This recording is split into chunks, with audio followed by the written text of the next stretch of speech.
Sejam todos muito bem-vindos a mais um vídeo do canal baseado em fatos reais. Hoje, mais um vídeo que vocês vão amar e se divertir muito.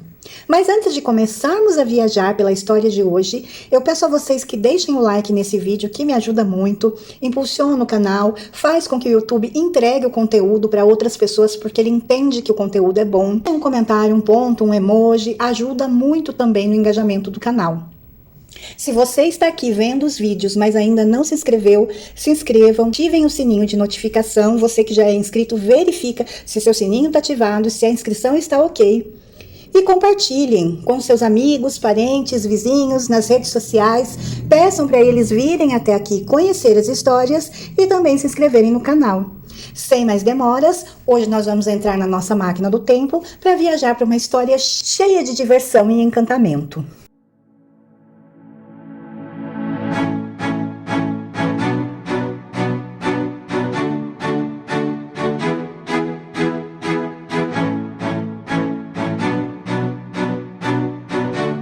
Hoje a nossa história ela é bem divertida, porque hoje é dia de folclore. Viajaremos para o mundo do folclore e hoje é um folclore, eu diria que é um clássico do folclore brasileiro. E sim, eu vou contar essa história como se ela fosse muito real e vocês vão ouvir acreditando que é sim real e que ele existe, porque assim a história vai ficar muito mais legal. Combinado?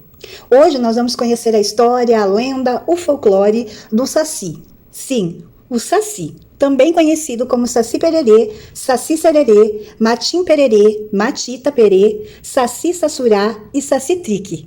É um personagem muito conhecido, como eu disse, é praticamente um clássico do folclore brasileiro. E tem a sua origem presumida entre os indígenas da região das Missões, no sul do país, de onde teria se espalhado por todo o território brasileiro.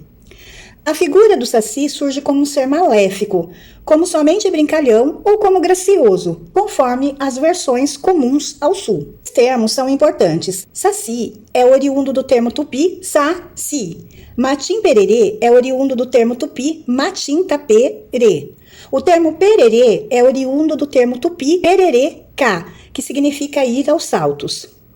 O Saci é um negro jovem, de uma perna só, portador de uma carapuça sobre a cabeça que lhe concede poderes mágicos. Sobre este último caractere, é de notar-se que já na mitologia romana registrava Petrônio no Satiricon, cujo Píleu também conferia poderes ao incubo e recompensas a quem o capturasse. Considerado uma figura brincalhona, que se diverte com os animais e pessoas, fazendo pequenas travessuras que criam dificuldades domésticas, ou assustando viajantes noturnos com seus assovios bastante agudos e impossíveis de serem localizados. Assim é que faz tranças nos cabelos dos animais, depois de deixá-los cansados com correrias. Atrapalha o trabalho das cozinheiras, fazendo-as queimar as comidas, ou ainda colocando sal nos recipientes de açúcar, ou vice-versa, ou os viajantes se perderem nas estradas. É atribuída também a capacidade de ser carregado por redemoinhos. O mito existe pelo menos desde o fim do século XVIII ou começo do século XIX. As entidades protetoras da floresta Jaci-Jaterê, da cosmologia Guarani, e o Cambai, da cosmologia Cainganguém, são possíveis influências na concepção do Saci. A lenda iorubá descreve Aroni, um gnomo de uma perna só, que ensina ao Sanhin sobre o uso de ervas medicinais. Pode ter influenciado a concepção do Saci. Outros relatam o Sanhin e Anoni como a mesma entidade. Da mitologia portuguesa, o Saci herdou o Píleu, o gorrinho vermelho, que era usado pelo lendário Trasgo, que depois a gente vai conhecer um pouco mais a sua história também. O Trasgo, ele é um ser encantado do folclore do norte de Portugal, especialmente da região de Trás-os-Montes. Rebeldes, de pequena estatura, os Trasgos usam gorros vermelhos e possuem poderes sobrenaturais. De Portugal para o Brasil veio a crença da explicação sobrenatural sobre redemoinhos, de que seriam guiados por uma coisa ruim e que poderiam arremessar pessoas. Foi documentada essa crença no Brasil paralelamente à crença da ligação entre o Saci e redemoinhos. O Saci se tornou presente nas artes brasileiras a partir dos anos 1910, com um conto de Hugo de Carvalho Ramos e depois Monteiro Lobato, em jornal de pesquisa sobre crenças sobre figura. O primeiro escritor a se voltar para a figura do Saci Pererê foi Hugo de Carvalho Ramos, com seu conto O Saci. publicado em 1910. A partir da leitura dessa obra, Monteiro Lobato se interessou pelo assunto e realizou uma pesquisa entre os leitores do jornal O Estado de São Paulo. Com o título de Mitologia Brasílica, Inquéritos sobre o Saci-Pererê, Lobato colheu respostas dos leitores do jornal que narravam as versões do mito, no ano de 1917. O resultado foi a publicação, no ano seguinte, da obra O Saci-Pererê, resultado de um inquérito, primeiro livro do escritor. Tarde, em 1921, o autor voltaria a recorrer ao personagem no livro O Saci, seu segundo trabalho dedicado à literatura infantil. O quadrinista Ziraldo criou em 1958 a série de histórias em quadrinhos A Turma do Pererê, em que o Saci contracena com o índio Tininim, a onça pintada Galileu e outros personagens. As histórias foram originalmente publicadas na revista O Cruzeiro. Saci aparece em várias histórias da Turma da Mônica, de Maurício de Souza, mais frequentemente em histórias do Chico Bento, mais ligadas ao folclore brasileiro, e em histórias brasileiras dos quadrinhos Disney. O primeiro ator a representar o papel de Saci foi Paulo Matosinho, no filme O Saci, adaptado do livro infantil de Lobato. A produção de 1951 da Brasiliense Filmes foi dirigida por Rodolfo Nani. Na televisão, as séries que adaptaram a obra de Monteiro Lobato em 1977 e 2007 tiveram Romeu Evaristo e Fabrício Boliveira interpretando o personagem. O Jorge Benjor também encarnou o Saci no especial Pirlim Pim Pim, de 1982. Em Pirlim Pim Pim 2, de 1984, foi a vez de Genivaldo dos Santos vestir a carapuça. Em 2005, foi instituído o Dia do Saci no estado de São Paulo. A data também é celebrada em Vitória, Espírito Santo, Poços de Caldas e Uberaba, Minas Gerais, Fortaleza e Independência, no Ceará. Comemorado no dia 31 de outubro, a fim de restaurar as figuras do folclore brasileiro em contraposição a influências folclóricas estrangeiras, como o Dia das Bruxas. O Saci, ele é, portanto, um dos símbolos mais famosos do folclore brasileiro. O folclore brasileiro, ele é marcado por sua riqueza e grande diversidade, e as lendas que fazem parte dele sempre são um grande destaque. O Saci-Pererê, então, ele é um ser mítico que habita as florestas e tem como grande característica o fato de ser travesso e pregar peças nas pessoas. Ele é um ser pequeno, com cerca de meio metro de altura, embora existam versões da lenda que falem que ele pode chegar a 3 metros de altura se quiser. Devido a vermos muito o personagem na TV, no Sítio do Pica-Pau Amarelo, todos nós crescemos assistindo, cria-se a imagem, então, do Saci-Pererê do tamanho de um ser humano. Mas, na verdade, no folclore, na lenda, na história, ele é um ser pequeno, do tamanho de um duende, de um gnomo. Seguindo a descrição, na lenda, o Saci é negro e possui apenas uma perna, mas ele se locomove muito rapidamente. É conhecido por não ter cabelos e não ter pelos, e o tradicional e muito conhecido gorro vermelho na cabeça. E também pratica o hábito de fumar cachimbo. E crianças, não façam isso, o Saci não é um bom exemplo nesse sentido. Algumas versões da lenda apresentam ele com olhos vermelhos, enquanto outras histórias não trazem essa característica. A imagem clássica do Saci é um ser mítico e travesso que realiza brincadeiras e, por isso, muitas menções do passado referem-se a ele como endiabrado. Por ser agitado, o Saci costumeiramente está realizando travessuras por onde passa. É importante mencionar que dentro da lenda não existe apenas um Saci, então podem existir vários realizando suas travessuras ao mesmo tempo em lugares diferentes. Uma das práticas mais comuns realizadas pelo Saci é incomodar os cavalos, principalmente durante a noite. Conta-se que o Saci costuma sugar o sangue dos cavalos, além de amedrontá-los durante a noite.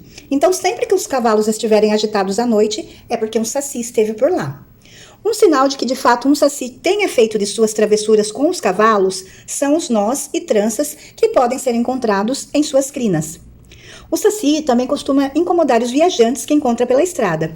Ele assovia um som bem estridente, que atormenta-os e deixa-os incomodados por não saberem de onde e de quem vem tal som. Além disso, ele costuma derrubar os chapéus usados pelos viajantes, danificar os freios das carroças, entre outras travessuras. O Saci também invade as casas para fazer suas brincadeiras. Ele pode queimar as comidas que estão sendo feitas, azedá-las, se já estiverem prontas, além de desaparecer com objetos, apagar a luz das lamparinas, etc. O redemoinho já foi visto por muitos como obra do Saci, para levantar a folhagem e espalhar a sujeira. Essa do redemoinho é muito tradicional e muito contada aqui na nossa região, principalmente a minha avó falava. Quando via um redemoinho, eu não sei se vocês já viram. Quem já viu, deixa aqui nos comentários. O dia tá sem vento, totalmente parado o ar, e de repente você vê só um redemoinho passando perto de você. A minha avó dizia que era o saci que estava ali. Às vezes eu ainda vejo esse redemoinho e sempre falo como minha avó falava: olha lá o saci. Durante esse fenômeno, a lenda conta que é possível capturar o saci. Para isso, basta lançar um certo tipo de peneira no meio do redemoinho. Aquele que capturar o saci deve retirar o gorro de sua cabeça para que ele perca seus poderes sobrenaturais. O último ato é aprisioná-lo em uma garrafa com uma cruz desenhada nela. O objetivo dessa é impedir sua fuga. E, gente, eu já vi o redemoinho muitas e muitas vezes. Inclusive, há poucos dias atrás eu vi. E eu nunca tentei jogar peneira. E nem vou tentar. Porque se é o saci que tá ali mesmo, vamos deixar ele em paz, né? Conta-se que o saci vive por 77 anos, sendo que depois desse período ele pode transformar-se em um cogumelo venenoso, ou naqueles cogumelos que são encontrados nos troncos das árvores, que são chamados de orelhas de pau. Eu já disse, o estudo das origens das lendas do folclore brasileiro, que a história do saci ela deve ter sido por volta do final do século XVIII e começo do século XIX.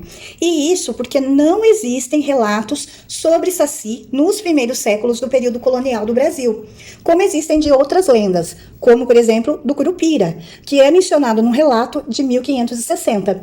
Uma história que meu filho gosta muito, que é a do Curupira. Ele começou na escola, uma das lendas do folclore que contou na história que ele mais se encantou foi a do Curupira. Em breve traremos a história do Curupira também. A lenda do saci, ela surge segundo estudos na região sul, conforme já dito. A influência dessa lenda no sul foi tão grande que ela não ficou reclusa ao Brasil. Ela espalhou-se pelos países vizinhos. Na Argentina, Uruguai e Paraguai, o saci-pererê é conhecido como Iaci e Aterê. E existem algumas diferenças entre essas versões. O Iaci Aterê é diferente do saci, porque ele não é careca, ele possui cabelos loiros e ele usa um bastão de ouro, como uma varinha mágica, que o torna invisível, e um chapéu de palha. É anão, assim como o saci, mas faz travessuras diferentes. Os paraguaios acreditam que Iaci Aterê atrai crianças para fazer maldade com elas, roubar ou deixá-las loucas ou surdas, depende da versão. Os argentinos, por sua vez, falam que Iaci atrai moças solteiras para então engravidá-las. E, diferentemente do saci brasileiro, aquele tem as duas pernas.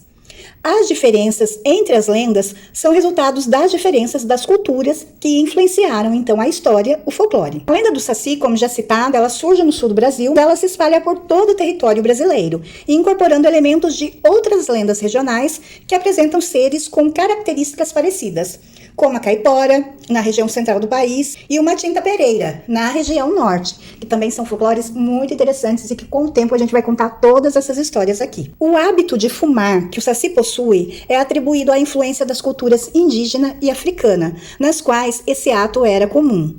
Outro elemento da cultura africana é o fato do saci ter perdido uma das pernas após uma luta de capoeira. Na origem da lenda do saci, ele era um protetor da floresta, e por isso, muitos consideram-no como um personagem derivado da lenda do Curupira.